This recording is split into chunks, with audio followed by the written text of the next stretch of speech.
Welcome back, everybody. Gone are the days of thinking that good wine has to come in a fancy bottle, and taking your vino on the go has never been easier thanks to new innovations in packaging. It's so true, Jess. So here with her favorite canned and boxed sippers, the one and only Natalie MacLean, of course, who runs Canada's most popular online wine courses. This is what we've been waiting for. Natalie, welcome back. Great to see you, Jess and Mel. Now, before we start tasting this selection that you've brought for us, tell us a little bit about what's driving this trend in sort of innovative packaging. There's these formats work on convenience, portability, another big reason. They're lighter to carry on average, and so they're lighter to ship for producers, and often they pass on the cost savings to you. And then third, they pretty much eliminate the risk of cork taint. Ah, Yeah, yeah, that's about, big. exactly, it is big.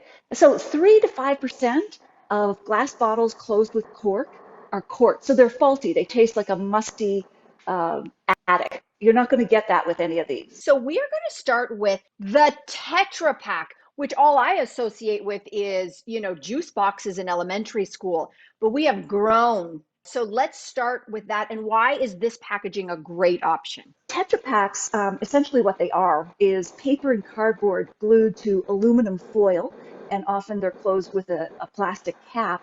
But what that does was invented to keep all kinds of liquids sterile, so soup to juice to wine. So they also minimize packaging and they're completely recyclable. Okay, we're going to start with the perfect summer wine, rosé. Tell us about the ones you've brought for us. We're going to start with XOXO, or Kiss Kiss Rosé, that's made here in Ontario. It's got lovely aromas of fresh field strawberries and melon. You'll notice that this is a 250 ml size. So that is about 8.5 ounces. So it's actually for those who like a bit of a heavy Yeah. pour on their single serving size, even though it looks small. I was going to say it looks so small and cute. People actually love Tetra Paks and cans for that reason, portion control. You know how much you're getting or how much you've consumed, but it is important to look on the label and see just how much liquid is there. Oh, it's summer. I agree with Jess. The flavor is like summer in this cute little package, but I will say, not always, it's not the easiest to drink out of for sure. Would you even recommend that we do maybe bring something to pour this into to drink? That is a great question, Mel, and it's totally your choice. So if you're in an environment where you can have glassware, or maybe wine glasses that are made from plastic or even metal because they'll keep your drink colder longer, that's a great option. But sometimes if you're at a park, they'll ban glass altogether. So you will be left to your own devices. What I do suggest is not picking it up and doing this. That's not going to do you any good. And people will look at you very strangely. So I've done it where, I just drink it straight up. And then I've poured it into a glass, and you will get more aromas out of a glass because there's so much to wine in the nose. But sometimes you got to do what you got to do. If you're camping, you got to take one for the team and forget the glass. Would you ever do a straw? Because it's got like a perfect little hole. Yes way, Rosé. You can definitely do a straw. Next up, we have Stella Mark. And this has a great story behind it. It's made in Mendocino County in California, but it's owned by and founded by two Canadians. And they named this rosé after the first names of their two children, Stella and Marcus. And I just love that story. Great packaging. Isn't that cute?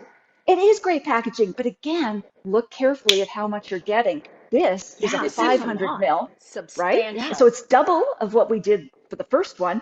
It's 3/4 of a bottle of wine in this little number. Oh, so different, but equally lovely. One is sweeter. This one is less sweet. I prefer this. I feel like it's a little drier. It's got a little more going on maybe with it. And I quite enjoy this one. And look what I'm going to do. I'm going to cover it because you can actually lid it, put the lid back on, save her for later. You know what I'm saying? All right. We're going to now move on to something that I would imagine that people in your world, Natalie, would have judged and criticized for a very long time, and that is boxed wine. And yet, here we are, The beauty of this is that there is not a corkscrew in sight. So why should we really rethink the boxed wine? So you make a great point, Mel.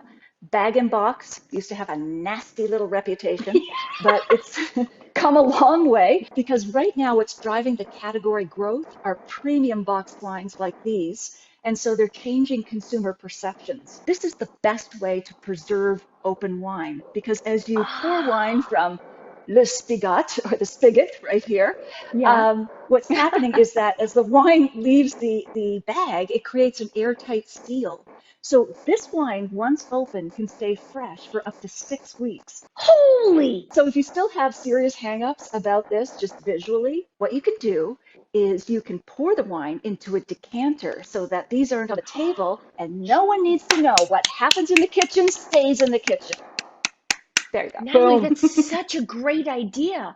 And also, let's talk about the size because, like everything you've brought, these are deceptive in size. Like how many Yes, they bottles? are. Excuse me, how many bottles of wine are in one of these? Each of these 3-liter boxes is the equivalent of 4 regular glass Whoa! bottles, the 750 ml size. Wow. If you took the 4 glass bottles, took the price of each bottle times Yeah, 4, you're always getting a better value when you go with the love a box. deal. On the flip side, boxed wines environmentally are a much better bet. So with glass bottles, you're getting 4 bottles, 4 corks, 4 screw caps, 4 labels. With this, you have 1 box, 1 bag, and so it's estimated that the carbon footprint of these are half of glass Wow. bottles. Okay. Okay, well, that bad rep really was just not fair. What have you brought for us to try? Let's start with the Italian Pinot Grigio from Falinari. This is the most popular. So in this one, the white wine, you're probably going to maybe get some lemon zest, some lime, some fresh white Ooh, peach perhaps. this is nice. Oh, that's fantastic. That's fantastic. I always love that citrus kick in a nice, Yes, like beautiful wine that you can have around all the time. It's beautiful. Love it. exactly. It just makes your mouth water, which is what we want. And It you Mm-hmm. can makes serve you this chilled. like that. Yeah. Yep. Next, you've got a red for us to try. I do. So from Wayne Gretzky Estates in Niagara, we've got a full-bodied red wine. It's a Cabernet Merlot blend. So this one, you're going to get some great aromas of dark, fleshy ripe berries, some smoke. But it's a nice barbecue wine that you can have right by the grill. This is beautiful. She's big and bold. Okay, I'm sad to say it, but we're on to our final trend, and that is the can. So why do you love the canned wine? So I love these, kind of similar to Tetra Paks in that they're great for portion control to know how much you're drinking. They're Mm-hmm. lighter, of course, than glass.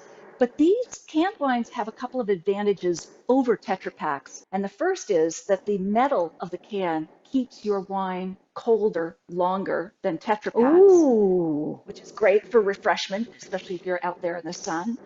And the other thing is that these cans, you can put bubbly in them, whereas you can't. With Tetra Oh, Paks, they won't take any yeah. carbonation. So one of the ones we're going to taste has a little bit of spritz. Well, you have already sold me. We haven't even opened anything yet. So let's start. What have you brought for us and where do we begin? All right, I have a sleek little number here from California. It's from Sterling Vineyards. It's a Cabernet Sauvignon. It's 375 mil. That is a Yeah. half a bottle in this little What? number. This is half a bottle?